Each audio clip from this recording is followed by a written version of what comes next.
ইনশাআল্লাহ আল্লাহর রহমতে এই হাম যে আছে এইটা থেকে বেশিরভাগ বাচ্চা আমাদের ইনশাআল্লাহ সুরক্ষিত থাকে। মানে প্রথমেই একদম তাড়াহুড়ার দরকার নাই, বাচ্চা ইনশাআল্লাহ বাসায় বলা যেতে পারে যে 99 থেকে 99.5% বাচ্চা ঠিক হয়ে যাবে। 100টাতে একটা 200টাতে একটা বাচ্চার মেডিকেলে যাইতে হইতে পারে, যদি সে বাসার ট্রিটমেন্টটা ঠিকভাবে করে তাহলে আর লাগবেই না। এই ভাইরাসে কেউ আক্রান্ত হইলে প্রথম যে কাজটা করব সেটা হচ্ছে তার রোগ প্রতিরোধ ক্ষমতাটা বাড়াইতে হবে। তো এইটা ক্ষমতা বাড়ানোর জন্য এর বয়সের উপর ভিত্তি করে ভিটামিন এ যে ক্যাপসুলটা আছে সেটা প্রথমে খাওয়াই দিব। যেই দিনে আমি বুঝলাম যে হ্যাঁ এর হচ্ছে যে এরকম হাম হয়েছে, তখন বয়স যদি 6 মাসের কম থাকে তাহলে 50,000 ইন্টারন্যাশনাল যে ইউনিট, এটা যে কেউ ডাক্তাররা বললেই দেখাই দিবে এইরকম হচ্ছে ভিটামিন এ ক্যাপসুল খাওয়াবো।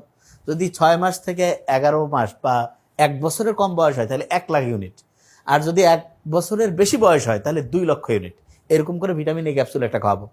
এবং যেই দিন আমি খাওয়াইলাম ঠিক তার পরের দিন ওই ডোজে আরেকটা খাওয়াবো, তার মানে 2টা ভিটামিন এ ক্যাপসুল খাওয়াবো। এটা খাওয়ালে যেটা লাভ হবে সেটা হচ্ছে যে ভিটামিন এ এটা কিন্তু একটা অ্যান্টিঅক্সিডেন্ট, তার মানে এটা আমাদের শরীরের রোগ প্রতিরোধ ক্ষমতাটা বাড়ায় দেয়, জীবাণুর বিরুদ্ধে ফাইট করার যে ক্যাপাসিটি সেটা বাড়ায় দেয়। এবং এখানে একটা জিনিস বলে রাখি যে অনেকের আল্লাহ না করুক যে ভিটামিন এর অভাবের কারণে এই যে আমাদের চোখটা আছে না, আল্লাহ সবসময় একরকমের তরল রাখছে, চোখটা যাতে প্রতি মুহূর্তে ক্লিন হয়।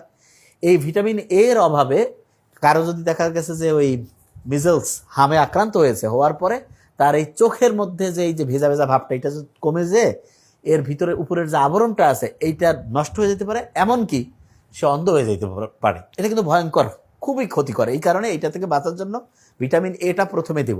আরেকটা জিনিস এখানে বলে রাখি, সেটা হলো যাদের ভ্যাকসিন দেওয়া আছে টিকা, তারও হাম হইতে পারে, সমস্যা নেই। হইলেও যেটা ব্যাপার সেটা হলো যে তার আগের থেকে শরীরে যেহেতু ওই ভাইরাসের বিরুদ্ধে ফাইট করার ক্যাপাসিটি আছে, এই কারণে তার জটিলতা যেটা আছে, যেমন ব্রেইনের মধ্যে প্রবলেম হওয়ার সম্ভাবনা, চোখের মধ্যে অন্ধত্ব হওয়ার সম্ভাবনা আল্লাহর মতো অনেক কম থাকবে।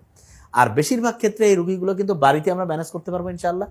এবং টেম্পারেচার যেটা আছে সেটা যাতে কুসুম কুসুম গরম পানিতে, কাপড়টা অনেকে মনে করে ঠান্ডা পানি দিয়ে বোধহয় গা মুছাইতে হয়, না, এই কুসুম কুসুম গরম পানিতে হচ্ছে কাপড় করে শরীরটা করতে হবে, তাহলে দেখা যাবে টেম্পারেচার আস্তে আস্তে কন্ট্রোল থাকবে। এবং তার সাথে যেটা আমরা করবো সেটা কি, সেটা হলো যে পর্যাপ্ত পরিমাণে পানি যাতে শরীরে থাকে।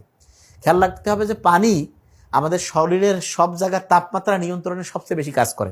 যেমন এয়ার কুলার মেশিন যেখানে থাকে, বাইরের দিকে আউটডোর থাকে না, রুমটা অনেক গরম, বাইরে ফোটায় ফোটায় ফোটায় পানি পড়তেছে, তার মানে এই তাপমাত্রাটাকে সে হচ্ছে পানি যখন যায় তাপমাত্রাকে সাথে নিয়ে যায়। এই কারণে তাপমাত্রা কন্ট্রোলের জন্য পানির একটা সম্পর্ক আছে। এই জন্য ফ্লুইড জাতীয় যত খাবার আছে, স্যুপ হইতে পারে বাসায় বানানো, তারপরে হতে পারে যে কোনো রকমের হচ্ছে ডাল জাতীয় জিনিস, এক কথায় যেটার মধ্যে তরল উপাদান আছে, এই উপাদানটা